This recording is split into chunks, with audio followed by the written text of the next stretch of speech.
കർണാടകയിൽ സൈബർ തട്ടിപ്പിനിരയായ ദമ്പതികൾ ജീവനൊടുക്കി. ബലഗാവി സ്വദേശികളായ ഡിഗോ സാന്തൻ നസ്രത്തും ഭാര്യ ഫ്ലാവിയുമാണ് ജീവനൊടുക്കിയത്. ദമ്പതികളിൽ നിന്ന് സൈബർ തട്ടിപ്പുകാർ 50 ലക്ഷം കവർന്നിരുന്നു. വിവരങ്ങളുമായി ഡെസ്കിൽ നിന്നും അഫ്സാന ചേരുന്നുണ്ട്. അഫ്സാന, ഈ ഡിജിറ്റൽ അറസ്റ്റിൽ പണം നഷ്ടമായതിന്റെ മാനസിക സംഘർഷത്തിലാണോ ഇവർ ജീവനൊടുക്കിയത്, അതോ ഈ ഡിജിറ്റൽ അറസ്റ്റിൽ പെട്ടുപോകുമെന്നുള്ള ഭയം കൊണ്ടാണോ? എന്തെല്ലാമാണ് കൂടുതൽ വിശദാംശങ്ങൾ? അതുപോലെ തന്നെ വിഷയത്തിൽ പോലീസിന്റെ ഒരു നിലപാട് എന്താണ്? അതുല്യ, കർണാടകയിലാണ് ഇത്തരത്തിലൊരു സംഭവം ഉണ്ടായിരിക്കുന്നത്. കർണാടകയിലെ ബലഗാവ് ജില്ലയിലാണ് വൃദ്ധദമ്പതികൾ സൈബർ തട്ടിപ്പിനിരയായ വൃദ്ധദമ്പതികൾ ജീവൻ ഒടുക്കിയത്.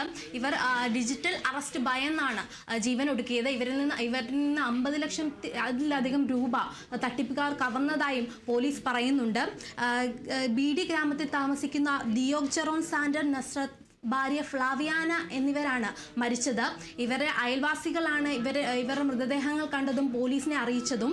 തുടർന്ന് പോലീസ് എത്തി നടത്തിയ പരിശോധനയിൽ വീടിനുള്ളിൽ നിന്നാണ് ഫ്ലാവിയാനയുടെ മൃതദേഹം കണ്ടെത്തിയത്. വിഷം കഴിച്ച നിലയിലായിരുന്നു മൃതദേഹം.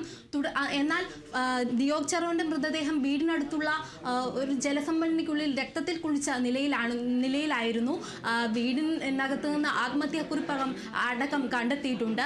ആത്മഹത്യാക്കുറിപ്പിൽ നിന്ന് തന്നെ നമുക്ക് വ്യക്തമാകുന്നുണ്ട് സൈബർ തട്ടിപ്പിന് ഇരയായതുകൊണ്ടാണ് ഇവർ ജീവൻ ഒടുക്കിയതെന്ന്. ഏതാനും ദിവസങ്ങൾക്ക് മുമ്പ് സുമിത് ബിറ എന്നയാൾ, അതായത് ഡൽഹിയിലെ ടെലികോം വകുപ്പിലെ നോട്ടിഫിക്കേഷൻ യൂണിറ്റിൽ ജോലി ചെയ്യുന്നു എന്ന് സ്വയം പരിചയപ്പെടുത്തിക്കൊണ്ട് ഇയാൾ ദിയോഗ് ജെറോനെ ബന്ധപ്പെടുകയുണ്ടായി.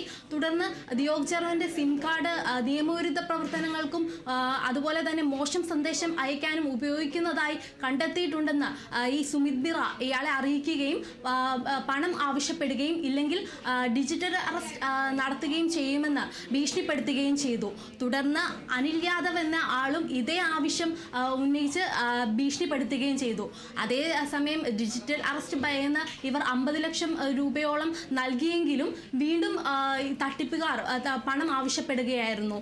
ഈ ദിയോഗ് ജെറോൺ വായ്പ എടുത്തും അതുപോലെ സ്വർണം പണയം വെച്ചുമാണ് ഈ 50 ലക്ഷത്തോളം രൂപ നൽകിയത്.